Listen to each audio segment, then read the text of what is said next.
2608 today.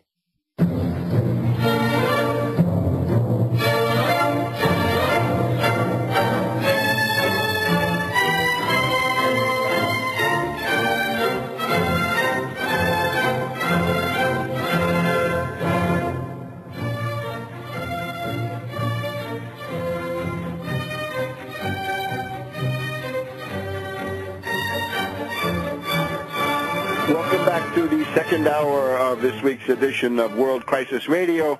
Webster Tarpley here in Washington, D.C., and as always, we try to keep up with the main legal front, the challenges to Obama's qualifications to be president, and in that regard, we're happy once again to welcome our good friend, the distinguished lawyer from Philadelphia, Phil Berg, a former Democratic candidate for Senate and for governor in the Commonwealth of Pennsylvania, former Democratic county chairman, former member of the Democratic State Committee, paid-up member of the National Association for the Advancement of Colored People, and therefore the best spokesman you could possibly have for this effort. Welcome, Phil.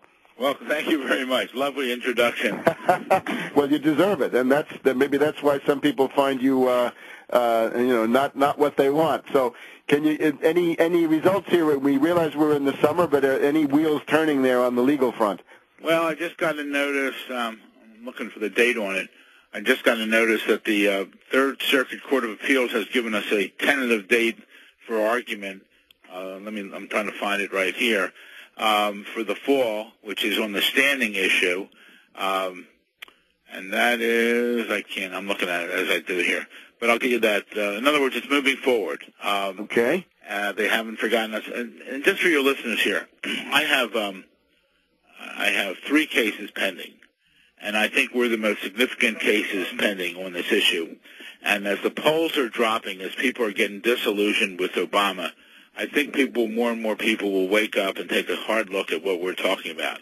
I got in a long discussion with someone yesterday, and the reason is there's nothing out there. There's nothing more important than our U.S. Constitution. Other countries around the world have tried for years to duplicate us, to form a basis like the United States of America has. And think about it in this light. Arnold Schwarzenegger, people have talked about running for president, and he says amend the Constitution. And Barack Obama basically says, I don't care about the Constitution. And that's a very serious step we're in right now. And I really believe 1,000%, not 100, 1,000% that Barack Obama is not natural born. And someone asked me yesterday, what's the difference? Well, the difference is the law is the law, the requirements are the requirements. If a dentist, if you find out that a doctor has been practicing medicine for 20 years, and then you find out that he was never licensed, what do you do at that point? You try the person. The person tried because of the fraud. Well, what we have here is we have a fraud here. We have Barack Obama. He's not a dummy. I mean, he went to school. He went to Occidental, Columbia University, then Harvard Law School. At Harvard Law School, he was head of the Harvard Law Review. Then he practiced law and he taught constitutional law for 10 years. So you can't tell me he knows that he's not qualified. And this is absolutely outrageous, and something has to be done. So my case with the standing argument is coming up in September, October. I'll have that definitely for you. The next thing is the case we have, the Hollister case, which is on appeal to the Circuit Court of Washington, D.C., of the District of Columbia.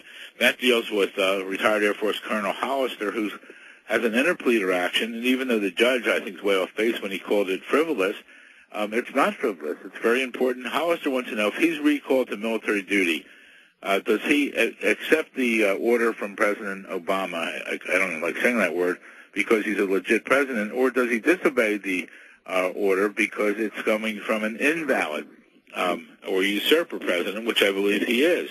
So that's an important case. And the third case was our sealed case for months. It's finally unsealed because there was argument the judge dismissed the case. But it's now open, unsealed. Now, we just filed a motion for reconsideration, and people should look at it on our website, obamacrimes.com. That's OBAMACRIMES, obamacrimes.com. Because on there, our motion for reconsideration, we found laws in there that the Attorney General is violating laws dealing with conflict of interest.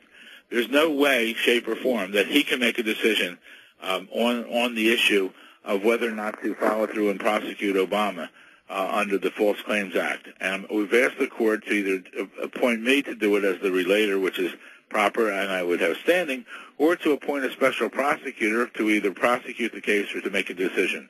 But for Eric Holder and any of his underlings to make a decision not to prosecute this case, it's really a violation of of law. So we really right now, we want to increase our base. We're trying to raise some money right now so we can do some full-page ads again to get public back aware of it. Our showing is down a little bit. We're getting 1 million hits a day.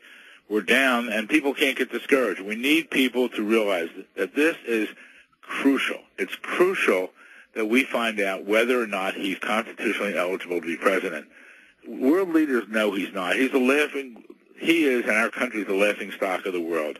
And this is really outrageous. Phil, I want you to know I was in Germany last week, and I was basically interviewed or spoke at conferences of the main out of the mainstream anti-regime websites, places like Infokrieg, Secret TV in Stuttgart, Alles Schall und Rauch, based in Switzerland, had a conference in Germany, Zeitgeist in the area near Wiesbaden, and I did whatever I could to call their attention to your website, that ObamaCrimes.com, that if you don't keep up with that, you just don't know. And the level of information in Europe is abysmal, because these people, they read, the paper or maybe the Spiegel news magazine, and of course this is completely censored. So I hope I've driven some traffic out of Germany, which is a key area towards this website. But by all means, we support you. Absolutely. Next time you go overseas, get me invited. I'd love to go with you. Yes, I hope. That's one of the things I tried to suggest to people, right? That there is a real opposition here, and that you are absolutely one of the indispensable figures. And the thing is, people around the world, they know it, and this is just ridiculous in our country. I also want to make mention. I contacted the Tea Party, the head of the Tea Party groups, because I think we should work hand in hand, and they turned me down. They said that this is not an issue they want to deal with.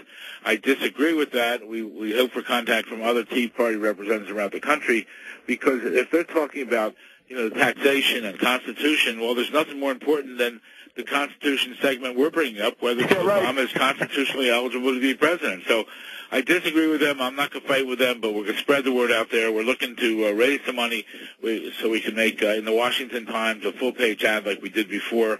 And this is so important now. And we want to go further than WorldNet Daily. They have signs up, where's your birth certificate, which I think for the average guy in the street doesn't mean a thing. We want to put up billboards saying, Obama, where's your birth certificate? And then get people to really think on the subject, because your listeners out there need birth certificates 1, 2, 3, 10 times during their lifetime. And it's outrageous that Obama has not proven that he is constitutionally eligible to be president. He spent over $1 million fighting us, and that's why, you don't spend $1 million unless you're hiding something. So for your listeners there, send us some money, ObamaCrimes.com. We want to put a full-page ad. We want to spread the word out here. The more and more people we get involved, then we will force, by the public policy, public sentiment will force Obama to show his cards. I think also, Phil, the Republican apparatus, right, the reactionaries, and certain of these think tanks, the Heartland Institute and I guess it's the Competitive Enterprise Institute of Richard Mellon Scaife, the old Whitewater Gator against Clinton, they have put their tentacles massively onto these Tea Parties.